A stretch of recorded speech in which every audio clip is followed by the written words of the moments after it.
I go to a club that is part of Anti-Doping Denmark, and in my club is a guy called Tony Christensen, whose nickname when he was competitive was the Lone Star, and he was very, or is still very against doping and the use of PEDs, and you can see in his when I've heard him talk about it, which I might actually include in this clip here. You hear him talking about it, he's quite passionate, and I'm just thinking, it's really hard for athletes to have to choose between being part of what would be called maybe an amateur league or more or less not get any recognition for the strength that they've built up because the focus is on the untested league. There we go. Doping is cheating.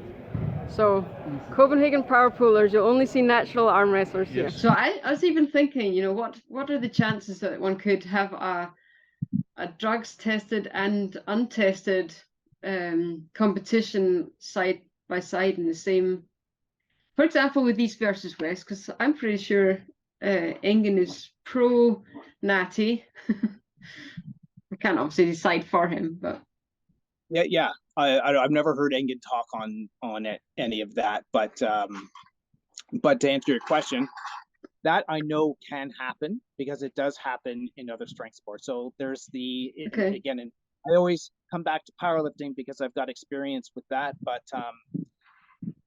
so there's one league, and it's a single league, but it has two divisions, and they call it the tested division and the untested division.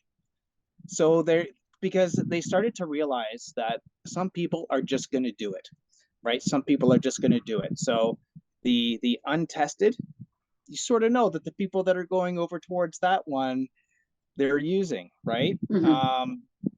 And then in the untested, the tested division, you get tested, and yeah, it's two different things, but it's under the same league. It's either called the CPL, like the Canadian Powerlifting League, or I can't remember. It's a different one than I'm competing in right now. The one I'm competing in is the CPU or the IPF, which is it's all tested, right? Mm-hmm. But yes, it can absolutely, and that's a good idea. Yeah, because I was just thinking, East versus West is taking off, and it's a good competition, and Engen is opening up for all sorts of unknown people to compete in it because he wants the best of all weight categories to have a chance to prove themselves, and hats off for that. Yeah, and I just think, even under the same evening of competition, where you don't need to make a big thing out of it, but just have some athletes that have chosen to be tested, and there will obviously be some that would prefer not to be tested, and just let it happen, and it can be in the small type or whatever. Yep, and see how it goes. And because, like I said, there's that in powerlifting, and it just came to mind that it's also in bodybuilding. So they have the natural Mr. Olympia, and they have the natural test too. And I think that it's going to pick up. I think it already has. It's almost like what powerlifting did when we used to wear like super suits and everything. And when I got into powerlifting, so you'd wear this crazy suit, knee wraps, all this equipment that you would wear that would make you lift a lot more weight, right? Those super tight suits. But then people started getting away from that and going back to more what's called raw lifting, where you're just using just a weight belt and some snug knee sleeves, but nothing crazy. And that has totally come back and taken over the sport. And why did it stop? Why did people feel like this was maybe not the way to go? Did they feel it was a kind of cheating? Yes, snug. Absolutely. You see these when I have my old powerlifting gear, but when I put on a press shirt, my arms, like at rest, my arms are out to here. They're being held up.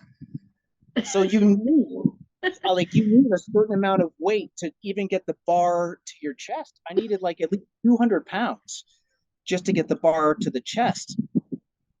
and then you press it up. So That's cheating. it got out of control. People are like, screw this. And then like when I'm done, like I'd have like cuts here because the stuff is made out of like thick Kevlar. Like it feels like it'd be cut and it would be like, oh, ridiculous. Yeah. I believe with arm wrestling, you're not allowed to have a sleeve on. I don't know if that's No, you're not, because the ref needs to see things, right? So needs to see things, yeah.